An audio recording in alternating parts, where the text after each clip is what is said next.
7 smart things to buy in your 20s if you want wealth later. Most financial advice for people in their 20s sounds exactly the same. Cut the coffee, stop eating out, save more, spend less. And look, some of that is fine. But here's what nobody tells you. A lot of people stay broke not because they spend too much, but because they refuse to spend on the right things. There's a real difference between buying stuff that makes you feel rich and buying things that actually make you rich, sometimes years or even decades later. And the frustrating part is that the things worth buying rarely feel urgent. They don't give you an immediate hit of satisfaction. They don't show up in your lifestyle right away. The return is quiet, slow, and then suddenly enormous. That's the nature of compounding. Today I'm giving you 7 things worth spending money on in your 20s. Not because they feel good right now, because the return on these specific purchases compounds. And compounding is the only game that actually matters. The first thing is a brokerage account with money already sitting in it. I'm not saying invest your money. You've heard that. I'm saying something more specific. The single most valuable asset you can buy in your 20s is time in the market. Not knowledge about the market, not a book about Warren Buffett. Actual shares, sitting in an account, growing. Here's the math that should make you uncomfortable. If you invest $300 a month starting at 22 at a historical average return of 8%, you'll have roughly $1.1 million by 65. If you wait until 32 to start the exact same habit, you end up with around $490,000. Same behavior, 10 years of delay, $600,000 difference. That gap isn't because you were smarter at 22. It's because of time. And time is the one thing you cannot buy back later. The move is simple. Open a brokerage account, set up automatic contributions to a low-cost index fund, total market or S&P 500, and make it boring. The people who win at investing are not the ones who pick the best stocks. They're the ones who started earliest and left it alone the longest. Stop waiting until you know more. You already know enough. The cost of waiting isn't ignorance. It's compounding that someone else is earning instead of you. The second thing is a high-leverage skill, ideally one that runs on language. I want to be precise here because invest in yourself is the most useless advice ever given. What does that actually mean? A yoga class? A self-help book? A weekend seminar? That phrase gets repeated constantly because it sounds wise and means nothing. What I mean is this: buy training in a skill that earns money without a ceiling. The highest leverage skills in the modern economy share one trait: they scale. You write one email, it goes to 10,000 people. You learn to code, your software runs for millions of users. You get good at sales, one conversation can close a 6-figure deal. Writing, sales, coding, data analysis, video production. These skills have compounding value. Get better at them, and your earning potential doesn't increase by 5% a year like a salary. It can triple or quintuple in a short window. So what should you actually buy? Shawab, courses from people who are currently doing what you want to do. Coaching from someone 1 or 2 levels ahead of you. Books are fine, but they're the lowest intensity input available. If you have $500 to spend, a great course or a few hours with a mentor will outperform 50 books every single time. One warning: don't confuse consumption with learning. Buying 10 courses and finishing 0 of them is not investing in yourself. It's expensive procrastination. Only buy something you'll actually complete. The third thing is your body. Specifically preventive healthcare. This one makes people uncomfortable because it doesn't feel like a wealth purchase. It feels like a health purchase. But these are the same thing once you do the math. Chronic disease is one of the leading causes of financial destruction in middle age. Heart disease, type 2 diabetes, chronic back problems. These don't just cost you health. They cost you energy, focus, and years of productive working life. Treating them is extraordinarily expensive. In your 20s, prevention is cheap. A gym membership, consistently used, costs maybe $600 a year. Annual blood work, cholesterol, blood sugar, hormones, vitamin D, costs a few $100s and catches problems before they become crises. Therapy, if you can access it, often pays for itself 10 times over in better decisions, better relationships, and better work output. Here's the real point. Your capacity to earn money is entirely dependent on your physical and mental energy. The person who sleeps well, moves their body, and manages their stress simply makes better decisions than the person who doesn't. At every level of business and finance, the high performers take their health seriously.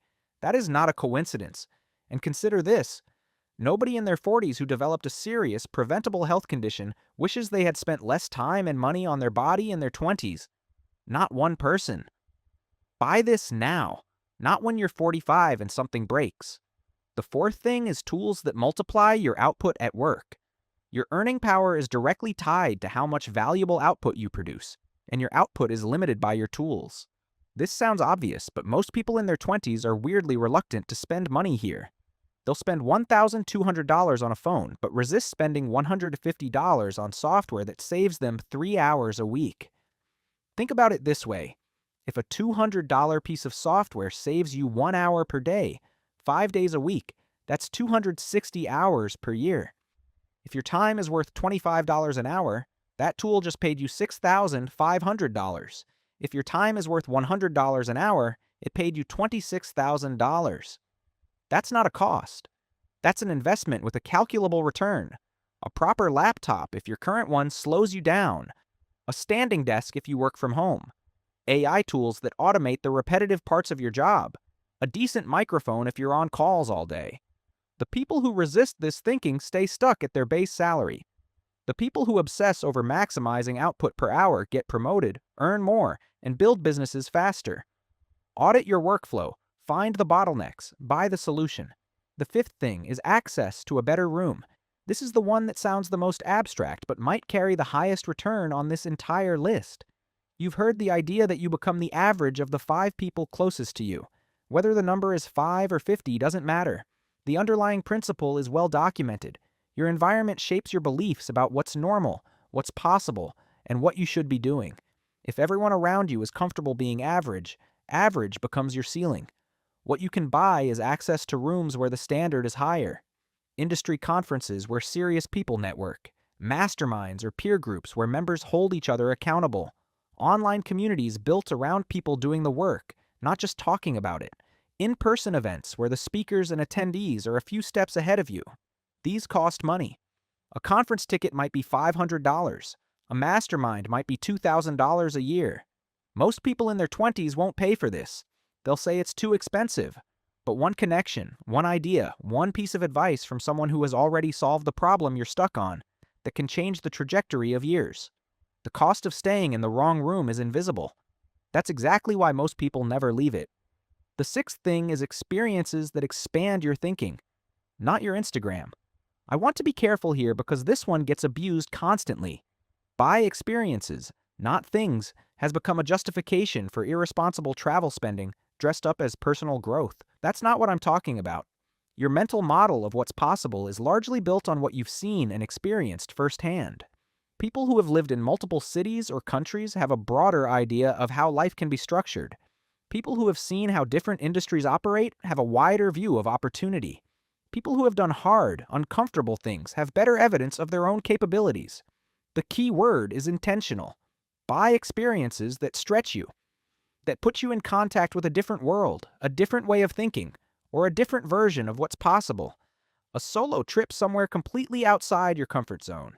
Time spent working inside a high-performing company, even if the pay is lower than what you could earn elsewhere. A project that forces you to figure things out without a safety net. Not every experience qualifies. 2 weeks at a beach resort is a vacation. That's fine, but it's consumption, not investment. Know the difference before you spend. The seventh thing is a longer time horizon, which you buy by staying out of the wrong kind of debt. This one is different from the others. It isn't about buying something. It's about protecting your ability to make the other 6 purchases in the first place. High-interest consumer debt, credit cards, predatory buy now pay later schemes, loans on depreciating things, doesn't just cost you money, it costs you options. When a significant portion of your income is already obligated every month, you cannot take risks. You cannot invest. You cannot leave a job you hate. You cannot say no to bad opportunities. You are trapped, and you are trapped quietly, which is the worst kind. Your 20s are the decade where you have the most optionality and the least to lose. That window closes fast when obligations pile up. So one of the most valuable things you can buy is a clean balance sheet by being ruthlessly selective about what you go into debt for. A simple rule that holds up: Go into debt for things that appreciate or generate income. Real estate in the right circumstances. An education that leads to a specific, employable skill set. Never go into debt for things that depreciate. Cars beyond what's practical, vacations, clothes, gadgets. Every dollar of consumer debt you carry is a vote against your future freedom. Protecting your optionality in your 20s is worth more than any individual purchase on this list. Here's the truth about wealth.